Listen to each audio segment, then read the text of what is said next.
again. Welcome, dear friends, to tonight's webinar on keeping a sense of humor. I chose a brief reading from Autobiography of a Yogi from the chapter Levitating Saint, Baduri Mahashaya. And this is when Master Mukunda visited him at one point, and it's very brief, but it's very sweet. It tells you some of a master's qualities. So the saint, Baduri Mahashaya, is saying to Yoganandaji Mukunda,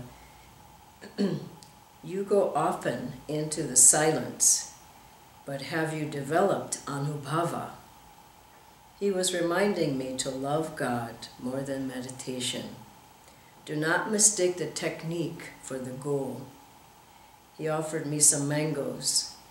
With that good-humored wit that I found so delightful in his grave nature, he remarked, people in general are more fond of Jala Yoga, union with food, than of Dhyana Yoga, union with God. His yogic pun affected me uproariously. What a laugh you have! An affectionate gleam came into his gaze. His own face was always serious, yet touched with an ecstatic smile. His large lotus eyes held a hidden divine laughter.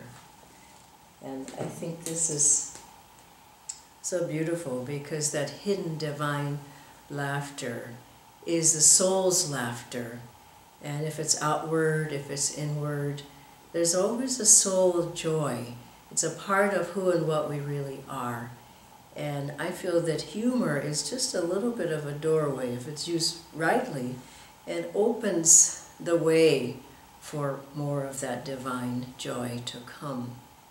And Yoganandaji, he often worked with his disciples on not being so serious all the time, or intellectual, or not having the lightness and joyfulness within their hearts. And when Swami Kriyanandaji came to Master, he told him that, he said, you must get more devotion, more openness, more receptivity. And he told him that he had to work on that. And so at one point, Master took Swamiji out to 29 Palms retreat in the desert. And when he was there one evening, he had Swamiji in the room with him and another disciple. I don't know if others were there, but he had this one disciple go out and fetch something for him. It was a bag. And Master, she gave it to him, and then he had her turn the lights off. And you may have heard this story before, but it's pretty amazing, because Swamiji was very new. He was inexperienced in the yogic path, at least in this lifetime. He was very intellectual. He thought a guru, a master, never laughed, and never had any humor. Was always super serious and kind of heavy, and so Master had this disciple, the other disciple, turn the lights off, and he reaches into the bag, and he has a little spark gun, spark pistol, and he shoots some sparks up in the air, and you know, he looks at Walter, we call Master, and Swamiji didn't know what to think. He's seeing these sparks in the air from this little toy pistol. And Master looked, and he looked, and then he had something else in the bag. He pulled it out, and it's another little toy pistol, and he shot up like a parachute, and it came down. He had the light come back on. Came down real slowly, and they all just looked at it as it came down slowly and watched it go all the way down to the ground. And I mean, you can imagine how Swamiji felt. He didn't know what to think. Master looked at him, deeply in the eyes, and he said, "How did you like them, Walter?" That's what he called him. And Swamiji said, "Well, they're fine, sir." And he didn't have a response. And Master said, he quoted the words of Jesus Christ. He said, "Suffer," which means allow, "suffer the little children to come unto me, because of such is the kingdom of heaven." Meaning that there has to be an openness, there has to be a childlikeness, a receptivity, coming from the head to the heart, being able to feel, being able to perceive, being able to intuit. All of these come from an inner openness, not from the brain. And so Yoganandaji worked with his disciples to get them to be more balanced. He didn't want Swamiji not to have the keen intelligence he had, but he wanted him to have a balance so that he would be able to perceive God deeply within himself. And so he also had fun. You know, he wasn't a stern disciplinarian. I mean, he did what was appropriate for the moment. But there were wonderful stories. There are wonderful stories of Master just having fun. There was one story of some of the children. I think this was at his Ranchi school, and they were quote-unquote meditating. And Master came behind them, and he had some little balled-up paper and that he had rolled up, and he started throwing them at the back of the heads of the children. And so they didn't know he was there, and so he'd throw it, and they'd look around, and he would hide, and then he'd come back and he'd throw it at another one, and they thought the other one did it. He'd punch this guy, and so and then finally they saw it was him. But now, why did he do that?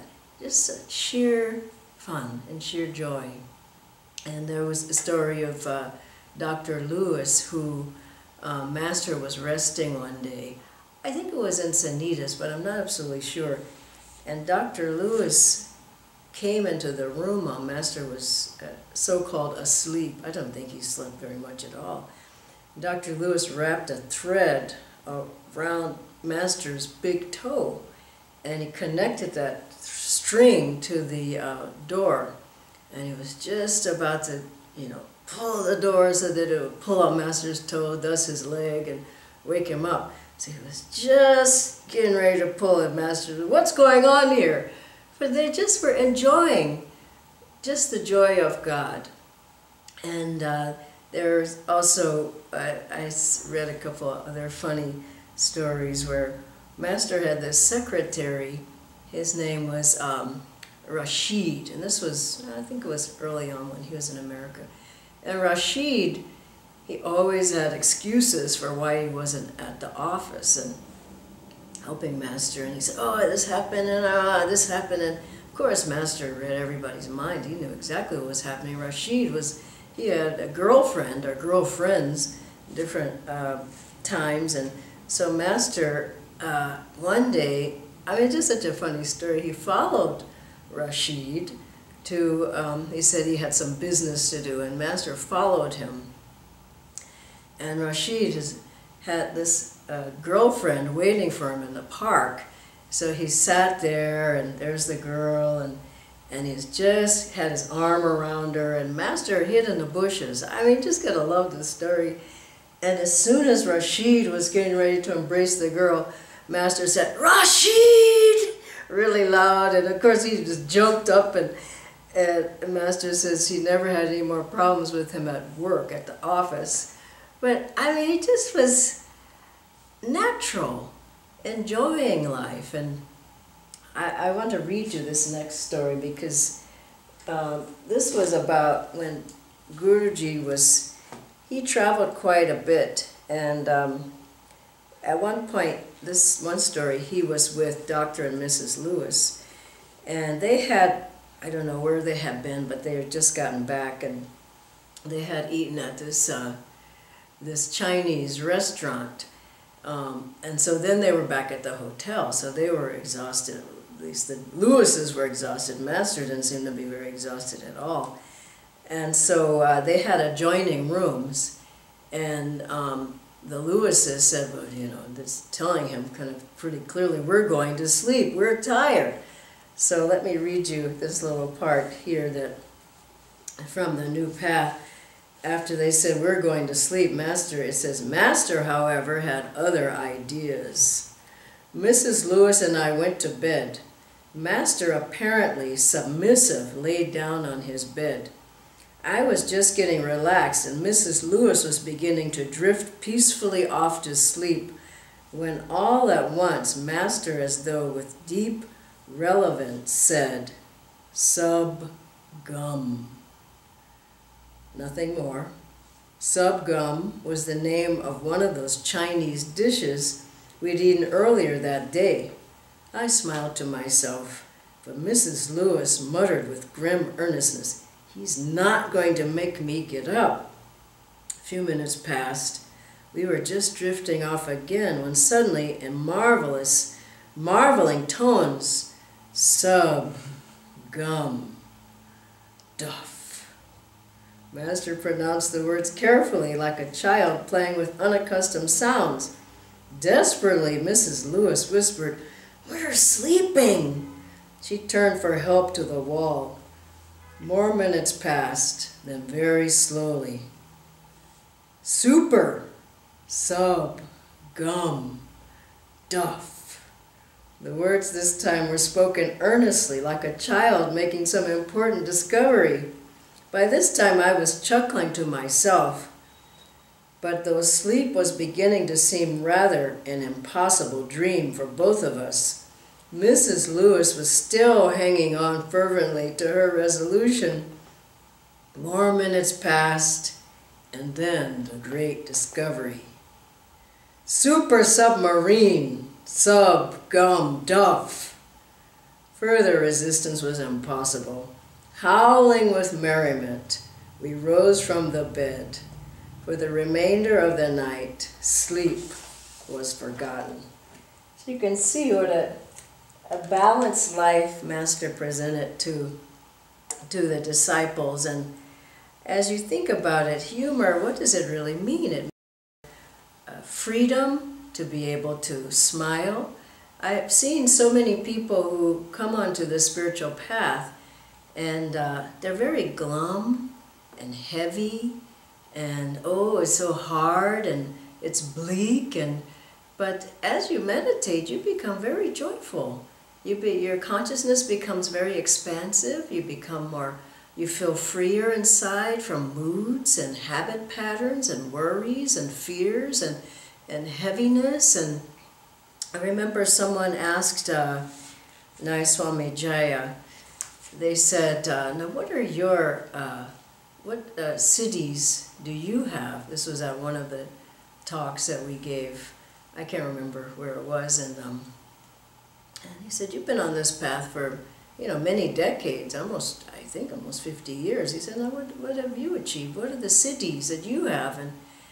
And Jayaji said, well, I don't think I have any cities. And, the person was like, oh, whatever. I'm not going to be on this path. And so then he said, but wait a minute, maybe I have one.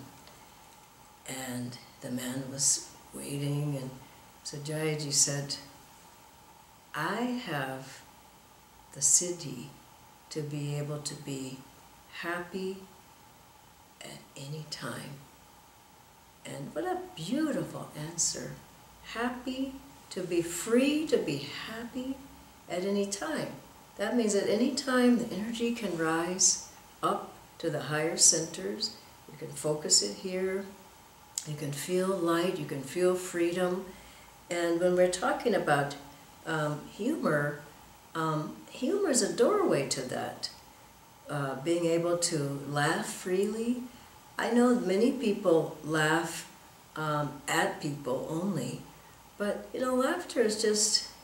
I remember when I was a child, and I was always just very happy, and we laughed all the time in our house. I had two brothers and two sisters, and the sisters came a little bit later, but the brothers and I mean, we were happy children. And we would play this game called Make Me Laugh. And you know, whatever you could do to make the other person laugh. And it seems like such a silly thing, but it was the direction that we were going in. We were happy. We were joyful. And I remember it had nothing to do with anything. It wasn't because we had a new ball or we went to Disneyland or whatever. It was just the sheer happiness inside. And then I recall after a little while that, you know, later in the teenage years and, you know, going to college and all, I remember I lost that free spirit of just being happy for no reason.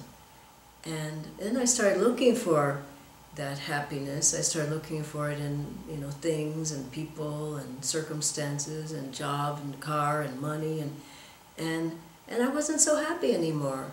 And I lost the humor in life. I was more, oh, if this doesn't happen, I want to be happy. But when we practice yoga, this naturalness of the heart and the soul and the natural joy of our soul comes out again, and we become more and more free. And I realized that only on the spiritual path was I ever going to find that inner happiness, the inner joy again. And would I be able to just laugh spontaneously? Many people laugh after, you know, at parties, and you hear this loud laughter, and, you know, this very outward, very emotional. People, maybe they're drinking and then they start laughing. But I've been at many times with Ananda people where, you know, like our meetings. We have meetings. We had a meeting today. There's so much laughter. I mean, it's natural. At satsangs, there'll always be some time for laughter at a class or whatever. It's a part of life, humor and laughter. And you feel that as you grow stronger and stronger on the path, it's much more natural. But sometimes people get off and they go in the direction of, as I was saying earlier, that the spiritual path has to be this, and you can't even smile, and I think people have just gone too far in that direction. They may be on a fast or a diet or whatever, and their joy goes away. And what we want to do is balance ourselves, so that's always there. There's a beautiful saying by Saint Francis of de Sales. He said, "A sad saint is a sad saint indeed." And so the joy of the soul has to come up as we meditate and as we serve and as we're on the path. I remember with Swamiji that, and you know, I just told you many stories how Master would laugh, and it never got out of hand. It wasn't out of control, but he had that sense of freedom to be able to smile and laugh. And I remember Swamiji I would just love to be with him when he had so much wonderful joyfulness. And when in the community at Ananda, I was there for many years, and also in Italy and here in India and all, when things got a little heavy, or Swamiji felt people were too rigid or too tight or too worried about whatever it was, and he would often have us over to his house, and he would read from the great humorist P.G. Wodehouse, his stories, and everyone would laugh. And Swamiji, to hear him laugh, I mean, sometimes I have those talks now, they were recorded, and sometimes I play them just to hear his laughter, because it was just so free and so uplifting, and the story's so funny. And it's a wonderful thing to keep in mind, you know, you may get those talks if you don't have them, they're available, or, you know, keep some light, funny stories that you can read from time to time. So that keeps your energy up. And no matter what the circumstances were, I never saw Swamiji not able to be free, to laugh, to smile. He had many surgeries, and once he had hip surgery on one hip, then he had hip surgery on the other hip, then he had to have the first hip redone.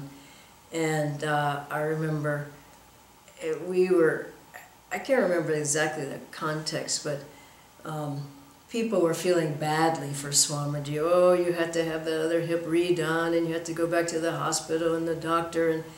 And Swamiji's response, he just lifted the energy up. It was so beautiful to see. He just went, hip, hip, hip, hooray! You know, he just was like, let it go, be free. And he was always just happy that way. And I remember another time when he was in the hospital, and he was in the hospital many times, but he was always just he was so free.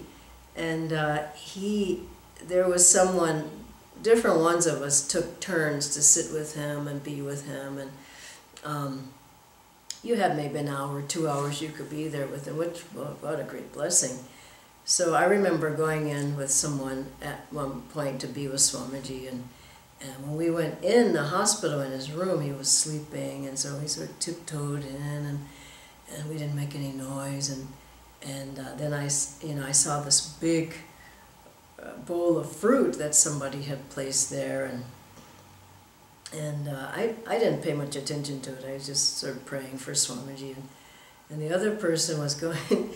It was so funny. They were going closer and closer to that big bowl of fruit because it had some good-looking mangoes in it. And so then they had their hand just primed on one of the mangoes. And Swamiji, before this, honestly, I think he was asleep.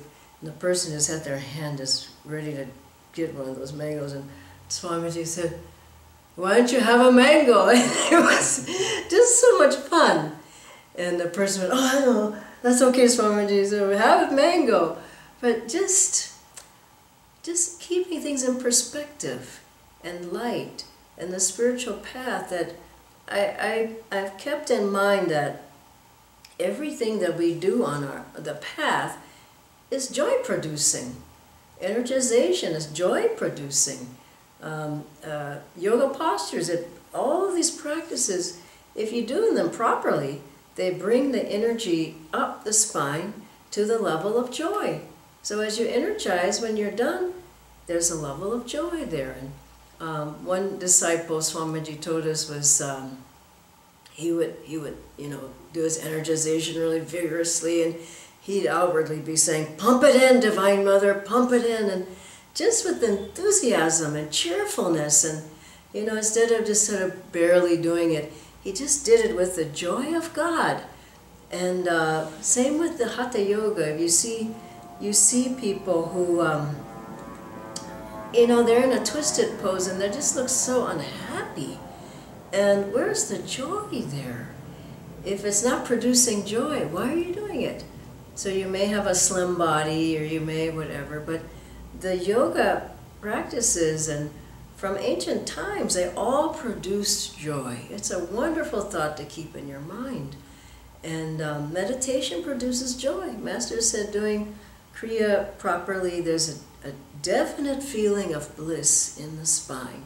And as you feel that and you go through your day, many things happen. Some don't feel so good, some are fine, and some people you like, some people maybe not so much. But with that, I recall on the path, all the years that I followed these teachings and done all the practices, the meditation, the yoga, and everything, no matter what the outer circumstances were, there was always, even if I couldn't feel it that much, I could feel a little bit. There was always a sense that there was a river of joy there, and that I could dip down into that joy, and the smile would come back on my face. And and so humor is kind of it sort of pushes you in that direction. If you every day try to find some way to give joy to others and give joy to yourself.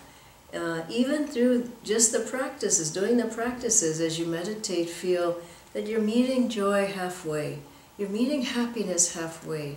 You're letting go of the worries and the doubts and fears. Just let them go as you do your Hatha Yoga as well. Just as you inhale, feel you're uplifting the energy to a level of joy. And all the things we do, the chanting and these books I read from today, Autobiography of a Yogi and The New Path, they have wonderful stories in them, some very funny stories. And you know, every level, some very deep, some very touching and all, but I would take the time, if you feel like you're kind of a dour person and you don't find anything to be happy about, I would read some of these stories, and I read one every day, and think of it as medicine to uplift you and to open the doorway to joy. And you will find more and more as you practice, then these things will come. What you can do to enhance the level of finding the joy or humor in your life. One thing I said, find some humorous stories, and I would start with Autobiography in the Path. There are some hilarious stories. Also, a biography has that Rajid story that I told you about. What was his name? Rajid? Yeah, the story I just told you about that fellow. That story's in there. Many other just really, really fun and wonderful stories. Another thing is try to be with other people who are more light and more free and more happy.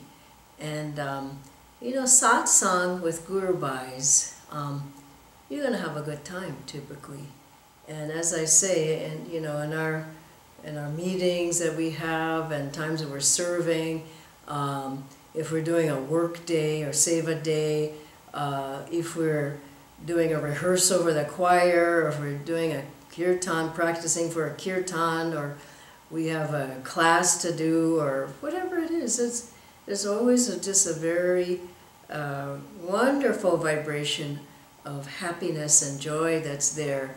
That it has nothing to do with anything except for it's the deepest aspect of your soul. And so be with other people who are uplifted and light and joy and aren't afraid to laugh, just innocently, in a way like, in a childlike way. And you will find that you can discover again that part of joy that's within you. The last thing I'll say is, Master said, if you can't find the humor or joy in your life, he said, physically take your fingers and put them on the outer corners of your mouth and lift the sides of the mouth up so that you can begin to smile. And if you get in the mirror and you try that technique, I don't think you can resist smiling, probably even laughing. And so bring humor into your life in a kindly way. We don't want to laugh at someone, but I know Master, and I've seen Swamiji laughing so hard at times where there were just tears rolling down their face.